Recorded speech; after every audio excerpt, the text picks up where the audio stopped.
De entrevista aqui na Brasileiríssima. Acesse o nosso canal no YouTube e confira os bastidores, youtube.com/Rádio Inconfidência Web TV. 11h23. Na última semana, um casal de Poços de Caldas foi condenado pela Justiça por não vacinar os seus 2 filhos menores. O Conselho Tutelar da cidade recebeu a denúncia em 2018, quando as crianças tinham 2 e 4 anos e estavam com as vacinas atrasadas. Para falar sobre a importância da vacina como um direito coletivo, sendo um dever do Estado resguardar a vida, recebemos aqui no estúdio da Inconfidência FM Brasileiríssima a Marta Moura, responsável técnica de vacinas, bem-vinda, e a doutora Ana Amélia Ribeiro Salles, advogada. Bem-vindas. Muito obrigada, Guga. Muito obrigada, Pedro. Obrigada. Bem-vindas e bom dia para vocês. Bem, eu queria que a gente começasse aqui o nosso bate-papo falando da importância das vacinas. Parece que a gente tem vivido um retrocesso.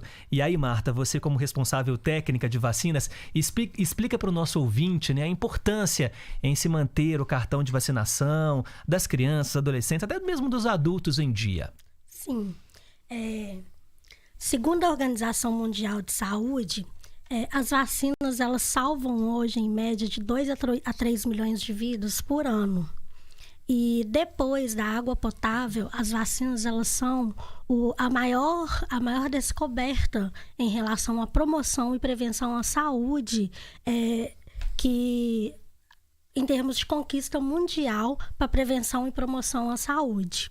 E uma vez que a criança ou mesmo o adulto ele se deixa de vacinar, ele coloca em risco não apenas a sua vida, mas a vida de quem convive com eles em coletividade.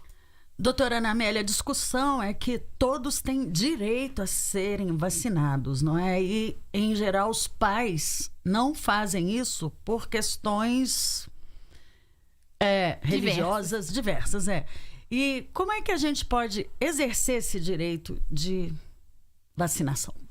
Então, é importante a gente esclarecer que, como é um direito das crianças serem vacinados, todo direito tem um dever. Então, é um dever dos pais, uma obrigação legal disposta em lei que eles têm que levar as crianças para vacinar. Então, o direito das crianças é dever dos pais. Se os pais não cumprem o dever deles disposto na legislação, eles ficam sujeitos a certas penalidades. Mas por que tem essa obrigatoriedade? Exatamente por conta do que a Marta falou. Além de você salvar a saúde e a vida da pessoa que está sendo vacinada, você protege também o direito de toda a coletividade, na medida em que a vacina ela, evita, ou pelo menos diminui, a propagação daquela doença. Uhum. Hoje se fala, por exemplo, mas a vacina é o vírus atenuado, então eu vou colocar esse vírus dentro do organismo daquela criança. Explica pra gente, Marta, que realmente isso é necessário para que os anticorpos se desenvolvam. Isso. Hoje, todas as vacinas, ao serem produzidas, elas passam por um controle de qualidade muito alto. Então, antes dela chegar na fase até mesmo de teste, antes disso ela é passada por um processo de 3 fases de avaliação junto com a Anvisa. Então, hoje os padrões de qualidade, seja a vacina no serviço público ou privado, os padrões de qualidade durante o processo de fabricação dessa vacina é muito grande. E existem sim as vacinas de vírus vivos. Só que essas vacinas são produzidas através do vírus bem enfraquecido, que leva o seu organismo a reagir como se estivesse tendo a doença de uma forma muito enfraquecida, criando assim os anticorpos para te proteger contra aquela doença. Uhum. E foi por isso que os pais, nesse caso lá de Poços de Caldas, não quiseram vacinar as crianças, Ana Amélia? Exatamente. Nesse caso, os pais alegaram um impedimento religioso. Eles se declararam adeptos de uma religião que impede a contaminação por vacina. Eu digo até contaminação por vacina entre aspas, né? Porque é uma interpretação dessa religião.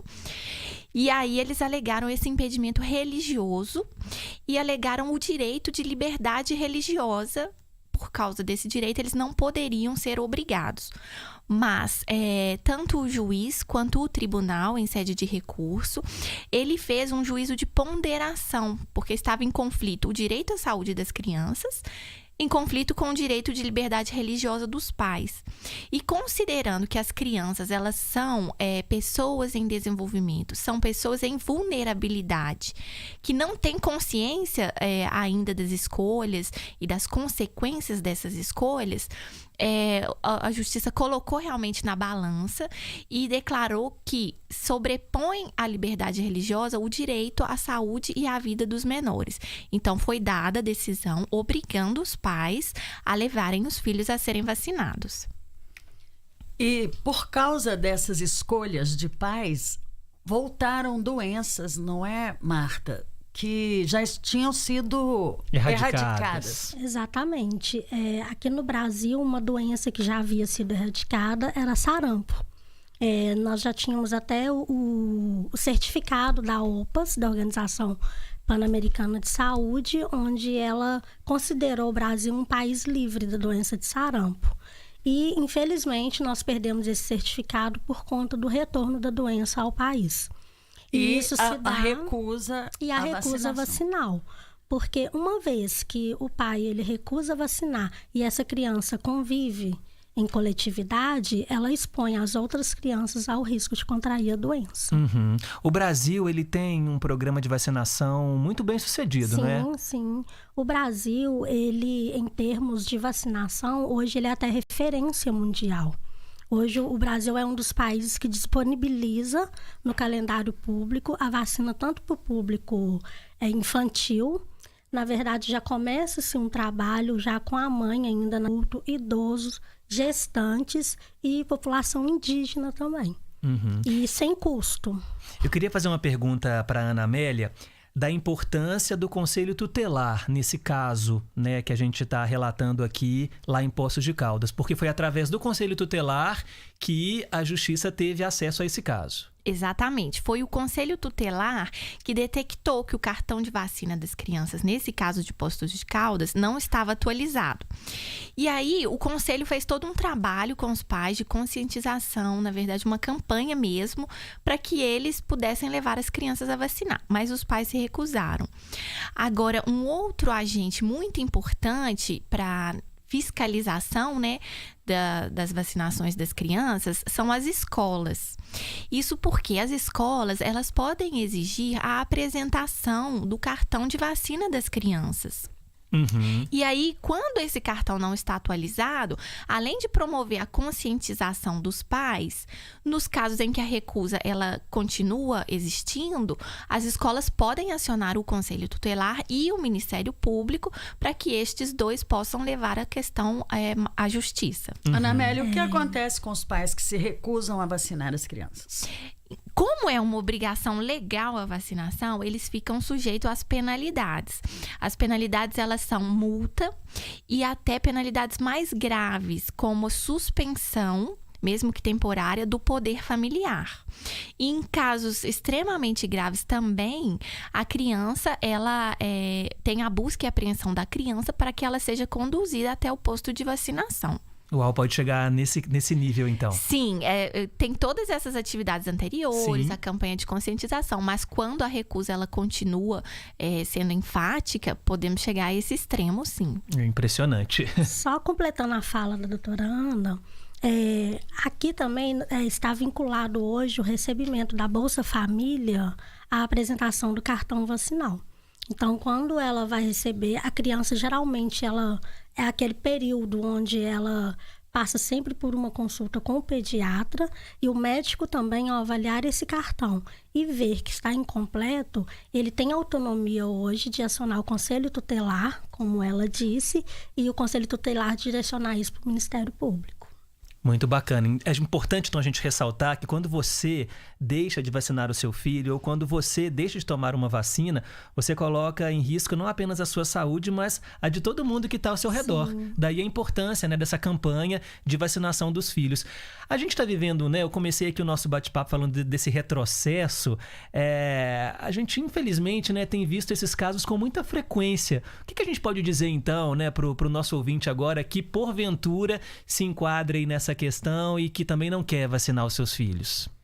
Que ele compreenda que o ato de deixar de vacinar o filho, ele coloca em risco não apenas a vida do filho dele, mas a vida também de todas as crianças que convivem com o filho dele.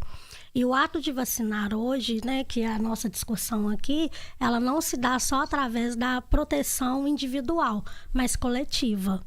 E imagina hoje um pai perder um filho por uma criança, por uma doença que é prevenível por vacina. Imagina como fica esse pai depois. Então, parar para poder analisar, pensar que em todos os benefícios que a saúde... Hoje nós conseguimos reduzir as taxas de mortalidade infantil graças à vacinação. Hoje, os padrões de vida têm aumentado em termos de idade também, graças às campanhas de vacinação. E por quê? Porque são eficientes. São eficientes e promove, sim, a saúde. E aí, Ana, sobre a ótica aí do direito, né? Que recado você dá para o nosso ouvinte? Bom, além de estar cumprindo uma obrigação legal, o que os pais têm que pensar é que é, na verdade, o dever de cuidado, né? A gente vai estar cuidando das nossas crianças. Então, fazer a vacinação não só para cumprir o que está escrito na lei, mas exatamente visando o benefício dos nossos filhos e dos colegas que estão ao redor. E como Pedro falou sobre o retrocesso, isso não parece uma atitude de uma pessoa do século XXI, em pleno 2020, digamos, né? Que o ano já começou há muito tempo, né? Uma atitude dessa, se recusar a vacinar uma criança, imagina.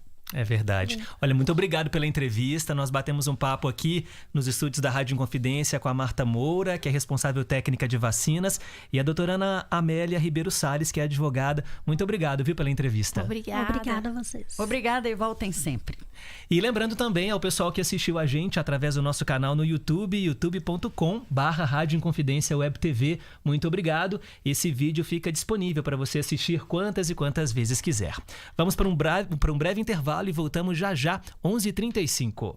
100,9 Brasileiríssima.